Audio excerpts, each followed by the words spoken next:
Hey everyone, I'm Janet and this is Nadia, and I am going to be walking you through a Shavasana assist. This is a full body assist that you can use on one person in class when you have extra time, or possibly during a private class one-on-one with a student.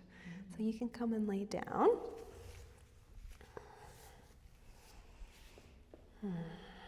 And at the end of Shavasana, I would cue them to separate their feet, separate their legs, let the feet flop open so that you have a little bit of space between their legs to kind of bring your knees in. But you can always kind of separate them. And so you'll just begin by scooting so that their feet are kind of halfway up your thighs. And then just take a moment. Take a pause before you kind of enter their space and begin to adjust. And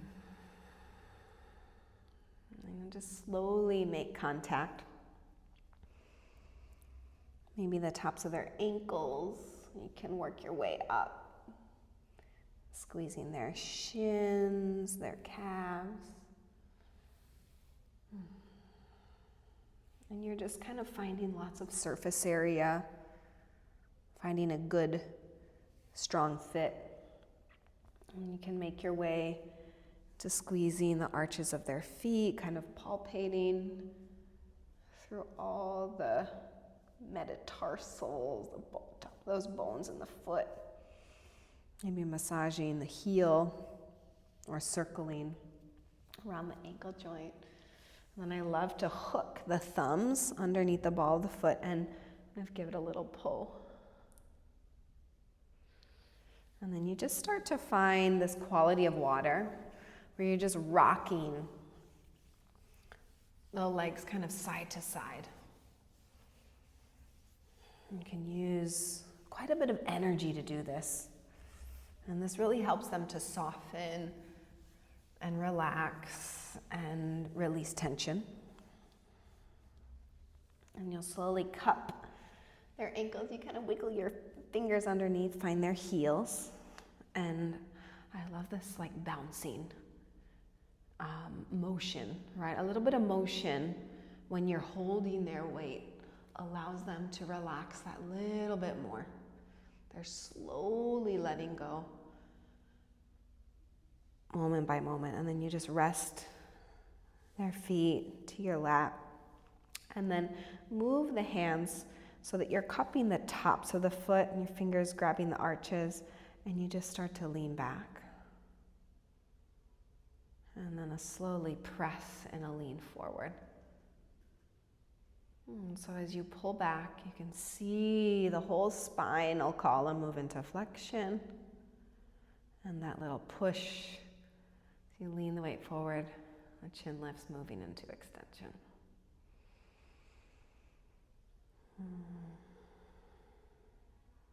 And you're just keeping that connection of the feet to the belly.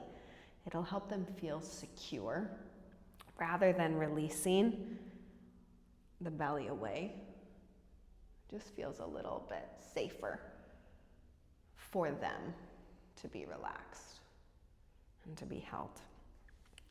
And then you find the heels once again, do the bouncing again, and you can kind of wiggle the feet side to side. I have the heel cupped, and I'm kind of shaking the leg quite vigorously. You'll see the femur bone moving in the hip socket. And the other one, and you'll just feel like it can feel very different side to side. Maybe I'll spend more time on one that needs a little bit more attention. And then slowly, you'll stand up, maybe making circles with the legs.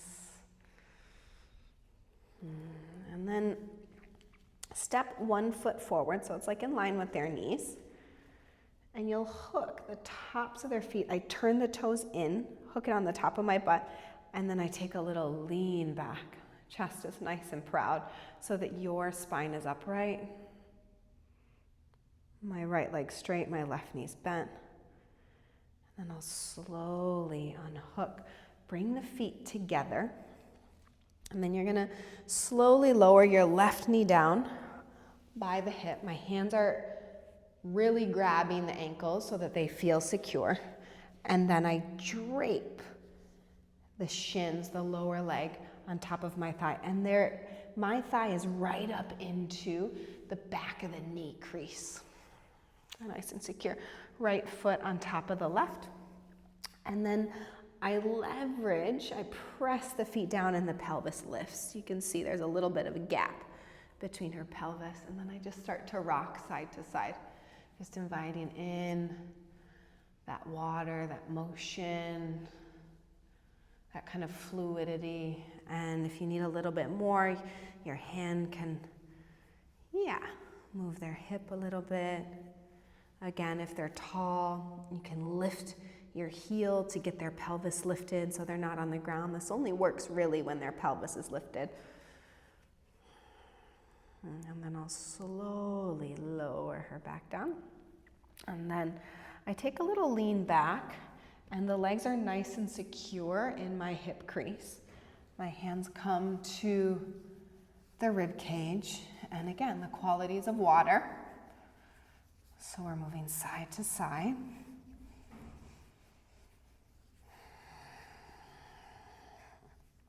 And then this is where we kind of combine the lower body and upper body. So the legs stay secure in my hip crease. I'm going to move across, grab her arm. So my left arm grabs her right arm. And you'll just start to, kind of wiggle their arms so the elbow is off of the mat. And then I pull the arm across. My right hand finds the trap, the top of the shoulder. And again, I kind of lean back and pull. You can massage into that top of the shoulder muscle.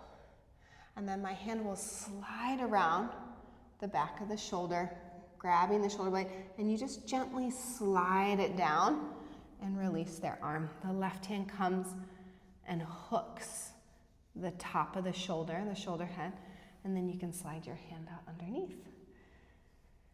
And then it's like a little lean of your weight over their body.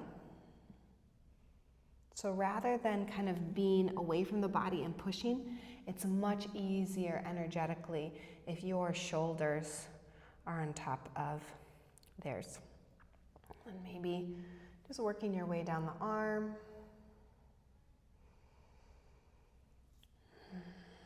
And then I sort of keep contact until my right hand comes across to the left arm. Notice I'm leaning back a little bit. And then once again, I wiggle the arm. And they might feel a little resistant at first. And sometimes I just spend a little extra time there to give them that opportunity to let go and to soften. And then left hand comes to the top of their shoulder, and I just gently pull across. And so I'm taking the slack out of the arm, and then the left hand comes around to the back, their shoulder blade, slide it down, take the arm across, and then right hand cups the shoulder head, finding that perfect fit. And you pull your hand out from behind their shoulder blade.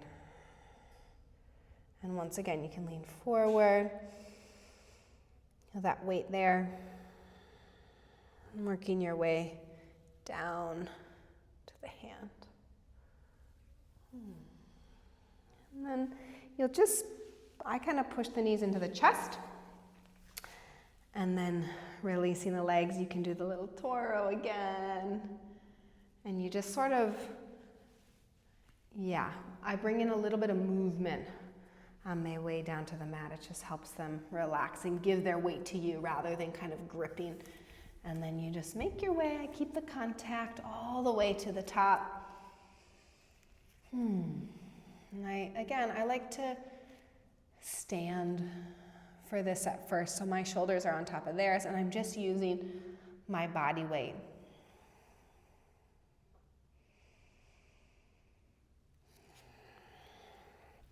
And then you can flip your fingers and just kind of massage side to side. Maybe I turn my fingers in and you can kind of pull their collarbones apart. And sitting all the way down. Your hands can find the back of their neck and just sort of like work your hands down their spine. Only go so far, but you can sort of massage the muscles along the side of the spine. These are all your extensors.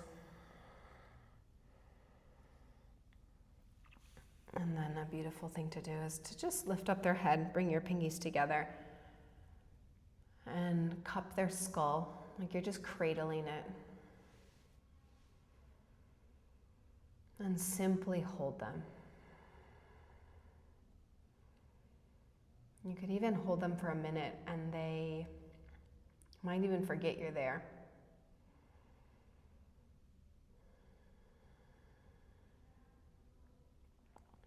Now slowly release.